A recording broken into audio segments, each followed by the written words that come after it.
girls. I'm your new mama. We gotta give you names, though.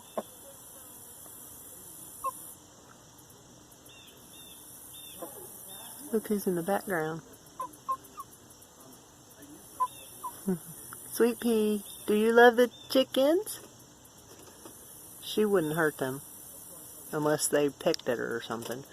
But our big cat Ernie, that's another story. We don't know. I think he would. I think he'd probably have one of them for dinner if he got the opportunity. So we can't free range them. But the way we built the coop, it has wheels, so it's a chicken tractor.